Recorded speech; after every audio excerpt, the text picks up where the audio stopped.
Ukrainian forces are now making their first significant advance against Russian forces in months. New video shows Ukrainian fighters pushing Russian soldiers back in trench warfare in Bakhmut. The eastern city has been the center of fierce fighting for months now. Foreign correspondent Tom Burridge is in Kiev with the latest. Breathtaking video from Ukrainian troops as they storm Russian positions near Bakhmut. The advance here coming after 9 months of relentless Russian attacks. It could be an early sign that Ukraine is readying its offensive, trying to seize the initiative in the war again. Ukrainian soldiers seen throwing grenades into trenches, clearing them with machine guns too. Tanks and armoured vehicles covering infantry in what appears to be a well-coordinated assault, with Russian troops retreating across a field. This Russian soldier suggesting he was drafted to fight, saying his options were to go to war or to prison. It comes after Russian media reported 2 Russian fighter jets and 2 helicopters were shot down in a single day. It happened inside Russia, near to the border with Ukraine. Ukraine denying involvement. And amid the setbacks for Russia, a lethal drone strike in western Ukraine, unleashing this huge fireball. Moscow claiming it hit a Ukrainian arms dump. Our thanks to Tom Burridge in Kyiv for that. And Chief Foreign Correspondent Ian Pannell joins me now from London, along with former Deputy Assistant Secretary of Defense for the Middle East, Mick Mulroy.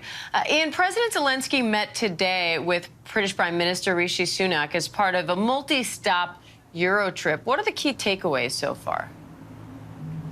Yeah, I mean, I think it's remarkable. I mean, he hasn't performed a trip like this since the war started well over 12 months ago now.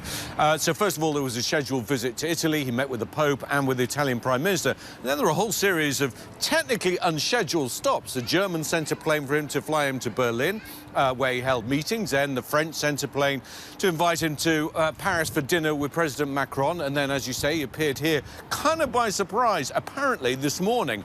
Now, all of this comes against a background of this expected counteroffensive. I think this is partly Zelensky with a last-minute shopping list ahead of this very important counteroffensive. Also to shore up the allies, a chance to meet face-to-face with all the leaders of the different countries and to try and, in some senses, kind of stiffen their resolve. If this counteroffensive doesn't go as expected, that they need to stand by him. But I think above all else, this was an opportunity to get weapons, and he got lots of them, especially from the Germans, who offered their largest military aid package yet, but also important training here in the UK. They're now saying that they're going to train Ukrainian fighter pilots, even though at the moment, fighter jets are not quite on the table. Diane? Mick, what does this push by Ukraine in Bakhmut mean for the overall war in Ukraine?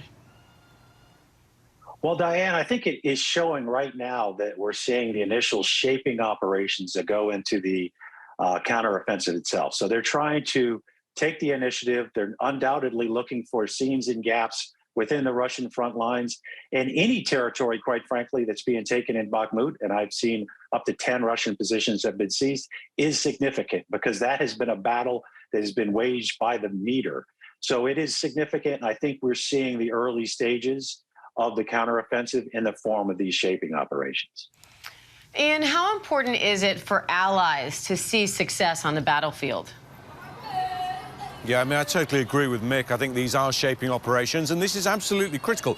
And of course, it's primarily important for the Ukrainians because they have Russians occupying their territory, so they need to try and retake the land. But secondly, I think it's important for the Allies to show that all this military aid, all this expenditure is not without results, that there has to be some momentum. The last large-scale counteroffensive was in Kharkiv back in November. They know that the pressure is on to try and deliver on the battlefield. Diane? Mick, what key objectives does the Ukrainian army need to achieve right now?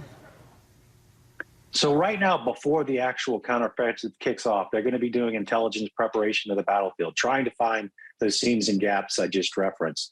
They're going to be looking for how to integrate all the new weapon systems, from the main battle tanks to the heavy infantry fighting vehicles, into their current operations so they can be seamless when it comes to their maneuver warfare and this. And then, of course, as we get into this, they're going to find that gap and they're going to try to exploit it. And they're going to try to take some key terrain early on to show that success that everybody's hoping they have. All right, Ian Pannell, Mick Mulroy, thank you both. Hi, everyone. George Stephanopoulos here. Thanks for checking out the ABC News YouTube channel. If you'd like to get more videos, show highlights, and watch live event coverage, click on the right over here to subscribe to our channel. And don't forget to download the ABC News app for breaking news alerts. Thanks for watching.